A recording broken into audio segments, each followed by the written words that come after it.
Bienvenue à la deuxième capsule de formation sur les grands principes. Avant d'implanter un jardin, il est important de connaître les besoins d'une plante, mais aussi d'avoir un sol en santé. Donc aujourd'hui, nous allons voir les composantes d'un sol fertile et les techniques utilisées pour bien connaître son sol. Dans un sol, on s'imagine qu'il y a de l'eau, de la roche, de la vie, des grosses particules et des moins grosses. Mais qu'est-ce qui compose un sol fertile? Un sol est composé d'air et d'eau et possède une partie minérale et une autre dite organique. Comme vous pouvez voir sur le diagramme, le corps d'un sol fertile est composé d'air, un autre corps est composé d'eau, une bonne partie est minérale, c'est-à-dire non vivante, et une très petite partie est composée de matière vivante. Donc, pour qu'un sol soit fertile, il doit y avoir autant d'air et d'eau que de solide. On peut représenter la partie minérale du sol par cette roche, tandis que la partie organique correspond plus au contenu du bocal. Une bonne partie du sol est minérale. Elle a été formée par l'érosion de la roche et renferme les minéraux nécessaires à la fertilité. Avant d'implanter un jardin, il est important de s'informer sur notre type de sol pour connaître les actions à poser en fonction de ses caractéristiques et de ses sensibilités. Vous avez sûrement déjà entendu parler de sable, de limon et d'argile. Ce sont des textures de sol et elles sont différenciées par la taille des particules de sol. En général, les sols de l'Abitibi sont très argileux et ils correspondent à la première ligne du tableau. Ils sont difficiles à travailler, sensibles à la compaction, ils se réchauffent lentement au printemps, mais ils ont une fertilité élevée. Vous voyez ensuite les caractéristiques des sols loameux et des sols sableux.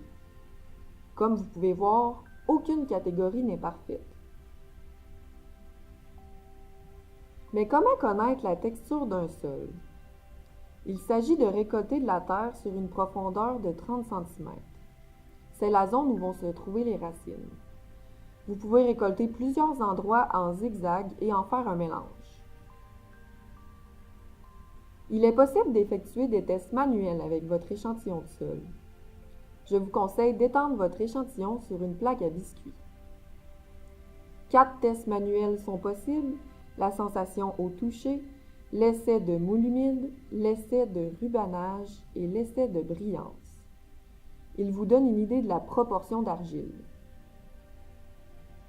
Pour mieux connaître la texture d'un sol, il est aussi possible d'effectuer le test du bocal.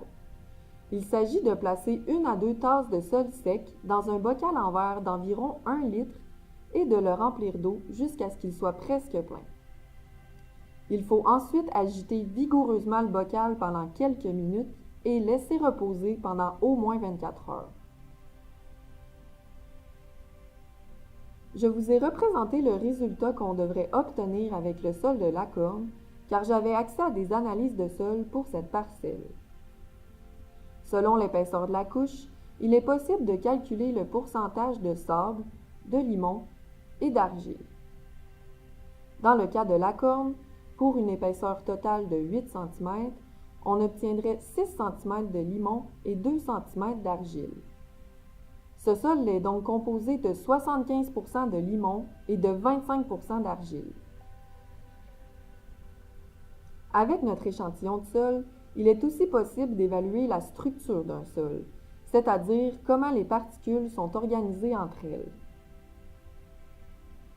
Vous voyez à gauche la photo d'un sol sans structure et à droite, celle d'un sol structuré. Il est donc intéressant d'évaluer la structure pour favoriser la croissance des plantes. Pour connaître la structure d'un sol, on utilise le Slake Test. Il consiste à mettre une motte de sol dans de l'eau. Le sol testé à gauche a une mauvaise structure et c'est associé au fait qu'il a été travaillé avec de la grosse machinerie. Le sol testé à droite a une bonne structure, car il possède toujours une bonne quantité d'air, d'eau et de micro-organismes, ce qui maintient les particules ensemble. On a vu au début de cette capsule avec le diagramme que la vie du sol n'était qu'en fait qu'une très petite partie du sol. Mais dans 1 gramme de sol, il peut quand même y avoir jusqu'à 1 milliard de bactéries. Dans le sol, il n'y a pas seulement des vers de terre. Sur le diagramme, les vers de terre se retrouvent dans la partie brun foncé. Il y a aussi des animaux plus petits, des bactéries, des champignons et des algues. Ces organismes améliorent le sol et augmentent la fertilité. Il existe aussi un test pour évaluer la vie dans le sol. Ça s'appelle le test des bobettes. Il permet d'évaluer le pourcentage de dégradation des bobettes sur une période de temps donnée. Il suffit de sélectionner des bobettes blanches en coton de grande taille et de les peser. Vous devez ensuite creuser 4 pouces sur toute la longueur de la bobette en laissant dépasser l'élastique. Après les avoir laissées au jardin 2 mois, vous devez peser de nouveau les bobettes et vous aurez une idée du pourcentage de dégradation par la vie du sol. Il est important d'identifier l'endroit où vous mettez les bobettes avec un drapeau par exemple. Il est aussi possible d'en connaître davantage sur la disponibilité des nutriments du sol dans des bases de données déjà existantes ou en effectuant une analyse de sol. Alors voilà, vous possédez maintenant les informations afin de mieux connaître le sol où vous voudrez implanter un jardin. Dans la prochaine capsule, nous débuterons la formation sur la planification d'un jardin. À bientôt!